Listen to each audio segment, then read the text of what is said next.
أعوذ بالله من الشيطان الرجيم بسم الله الرحمن الرحيم فأوحى إلى عبده ما أوحى ما كذب الفؤاد ما رأى أفتمارونه على ما يرى ولقد رآه نزلة أخرى۔ سورۃ النجم آیت نمبر 9 کے بعد کا مضمون ہے نبی علیہ الصلوۃ والسلام کی سیدنا جبریل علیہ الصلوۃ والسلام سے ملاقات کے حوالے سے ان آیات کے اندر تصریح ہے۔ مفسرین نے لکھا ہے، در منصور ابن کثیر سے لے کر تمام مفسرین نے روایات نقل فرمائی ہیں۔ مقام اجیاد پر نبی علیہ الصلوۃ والسلام نکلے تھے۔ مقام اجیاد یہ وہ مقام ہے جہاں پر مکہ مکرمہ میں پہلے کنواں ہوا کرتا تھا۔ زمزم سے پہلے اسی کنویں کا پانی استعمال کیا جاتا تھا، اور یہ کنواں بڑا مشہور تھا اور وہ جیاد کے رخ کا علاقہ تھا، تو اس وجہ سے اس کو مقام اجیاد کہتے تھے۔ یہ آج وہ مقام اجیاد ہے، جب رش ہو جاتا ہے تو امام کعبہ جو ہے یہاں پر اس دروازے کے پاس کھڑے ہو کے نماز پڑھاتے ہیں، تو وہ باب اجیاد آج اسی جگہ باب عبدالعزیز اور صفا کے درمیان کا جو علاقہ ہے وہ اجیاد کہلاتا ہے۔ تو آپ صلی اللہ علیہ وسلم کعبۃ اللہ کی طرف سے باہر، یہاں اجیاد کی طرف سے باہر نکلے تو یہاں پر حضرت جبریل علیہ السلام آپ کو نظر آئے، اور آپ صلی اللہ علیہ وسلم نے جب ان کو دیکھا تو وہ سبز یاقوت کے رنگ کے تھے، اور ان کا جسم پھیلتا پھیلتا پھیلتا پھیلتا اتنا بڑا ہو گیا کہ مشرق و مغرب اس سے چھا گئے، اور نبی علیہ السلام کو سخت ہیبت ہوئی حضرت جبریل علیہ السلام کو دیکھنے سے۔ تو آپ صلی اللہ علیہ وسلم کو حضرت جبریل نے پکارا کہ اے محمد میں جبرائیل ہوں، میں جبرائیل ہوں۔ روایات میں دو لفظ استعمال ہوتے ہیں، جبریل و میکالا، اور بعضی جگہ پر جبرائیل، تو یہاں پر لفظ جبرائیل استعمال ہوا۔ تو جبرائیل، میں جبرائیل ہوں، میں جبرائیل ہوں۔ تو نبی علیہ السلام کو اس قدر دہشت ہوئی کہ آپ صلی اللہ علیہ وسلم لوگوں کی طرف بھاگے، لیکن اسی اثناء میں حضرت جبریل آپ صلی اللہ علیہ وسلم کے بہت زیادہ قریب آ گئے۔ تو یہ حضرت جبریل علیہ السلام سے پہلی ملاقات تھی۔ تو ثم دنا فتدلی فکان قاب قوسین، قاب قوسین کا مطلب یہ ہے کہ 2 قوس کا فاصلہ رہ گیا۔ اور 2 قوس، یہ 2 قوس ہمارے اردو والے قوس نہیں، یہ 1 قوس 2 قوس، بلکہ 2 قوس کا مطلب ہے کہ جو ان کی تیر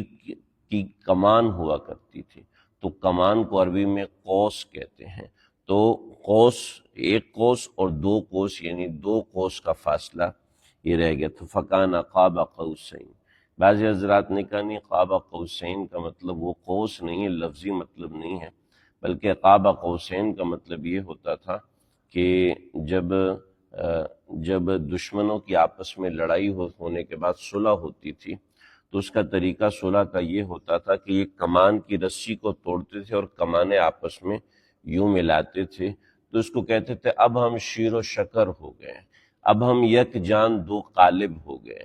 تو قاب قوسین ہمارے اردو زبان میں جس کو شیر و شکر ہونا کہتے ہیں، یک جان 2 قالب ہونا کہتے ہیں، محاورتاً قربت مراد ہے، یعنی قربت جسمانی بھی مراد ہے اور قربت قلبی بھی مراد ہے، کہ ایک دوسرے سے دلی طور پر انسان قریب ہو جائے، تو اس کو کہتے ہیں یک جان 2 قالب۔ تو ایسے ہی حضرت جبریل نبی علیہ السلام سے پہلے دور تھے، یعنی ایک درجے کی وحشت تھی، اجنبیت تھی، وحشت وہ والی وحشت نہیں، اجنبیت تھی۔ تو فکان قاب قوسین، تو پھر وہ ایسے شیر و شکر ہو گئے کہ دونوں ایک دوسرے سے متصل ہوئے، چاہے جسمانی کہیں اور چاہے قلبی طور پر کہیں۔ او ادنا کا مطلب یہ ہے کہ اس سے بھی قربت، تو ادنا ظاہر بات ہے جسمانی طور پر ہونا ممکن ہی نہیں ہے، تو یہ قلبی طور پر قربت ہے کہ انسان قلبی طور پر ایک دوسرے کے قریب ہو جائے۔ فَأَوْحَى إِلَىٰ عَبْدِهِ مَا أَوْحَىٰ، جو وحی ہم نے بھیجی وہ وحی اس فرشتے نے لا کے دی۔ مَا كَذَبَ الْفُؤَادُ مَا رَأَىٰ، اور آپ کے دل نے کوئی جھوٹ نہیں بولا، اور جو آپ نے دیکھا وہ صحیح دیکھا۔ بعض دفعہ ایسا ہوتا ہے کہ انسان دیکھ رہا ہوتا ہے مگر اس کا دل اس کو کہہ رہا ہوتا ہے نہیں یہ بات کچھ اور ہے، نظر مجھے کچھ اور آ رہا ہے لیکن بات کچھ اور ہے۔ بعض دفعہ انسان دیکھ رہا ہوتا ہے یہ بندہ بہت رو رہا ہے تو اس کو اوپر ترس آ رہا ہوتا ہے، لیکن جو سمجھدار آدمی ہوتا ہے وہ کہتا ہے نہیں نہیں اس کو یہ جھوٹا رو رہا ہے، یہ مکاری کر رہا ہے۔ جیسے قاضی ایاز کے پاس 2 عورتیں آئیں مقدمہ لے کر، تو ایک عورت زور زور سے رونا شروع ہو گئی، تو قاضی ایاز نے پھر بھی اس کو کٹہرے میں کھڑا رکھا۔ تو لوگوں نے کہا کہ آپ کتنے سنگ دل ہیں، آپ دیکھیں نا یہ ماں ہے اور اس ماں کا دل کتنا زخمی ہے اور وہ رو رہی ہے اور اتنا چیخ رہی ہے رو رہی ہے، پھر بھی آپ کو اس پر رحم نہیں آ رہا۔ تو قاضی ایاز کہنے لگے وجاء اباہم عشاء یبکون، حضرت یوسف کے بھائی بھی تو روتے ہوئے آئے تھے نا، لیکن وہ سچے تھے جھوٹے تھے یہ آپ کو پتہ ہے، تو مجھے فیصلہ کرنا ہے لہٰذا میں کسی کے رونے پر نہیں جاؤں گا۔ تو انسان بعض دفعہ جو دیکھ رہا ہوتا ہے اصل میں وہ نہیں ہو رہا ہوتا۔ تو اب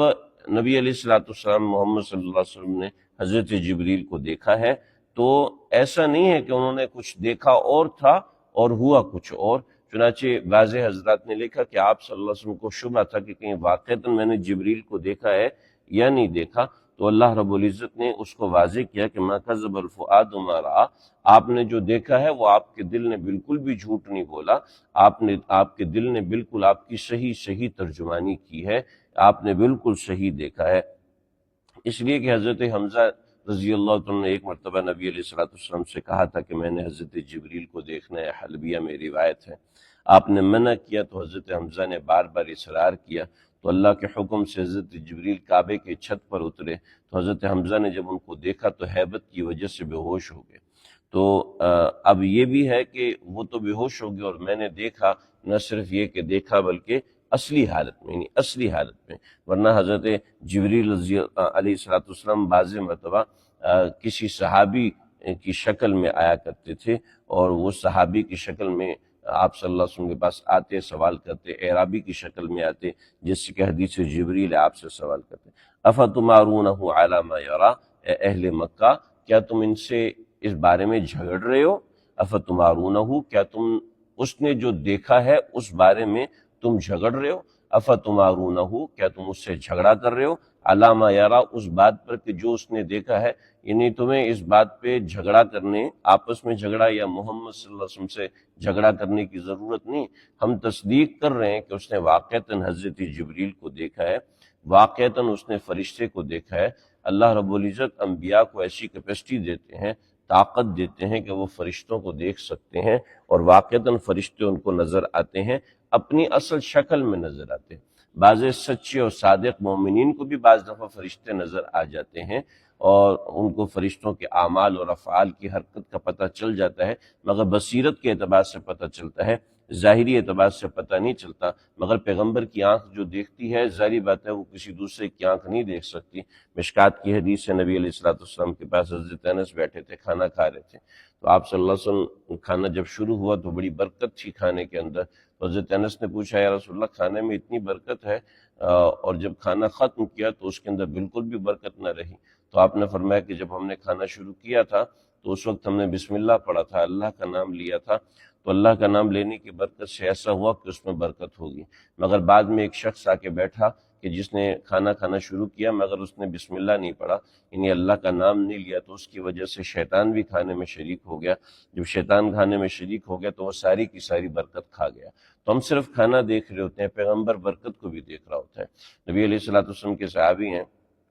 طبرانی کی روایت ہے، بیٹھ کے کھانا کھا رہے تھے، آپ صلی اللہ علیہ وسلم اس کو دیکھ رہے تھے، تو آخر میں اس نے بسم اللہ، آخری لقمہ رہ گیا تو اس نے پڑھا بسم اللہ اول و آخر،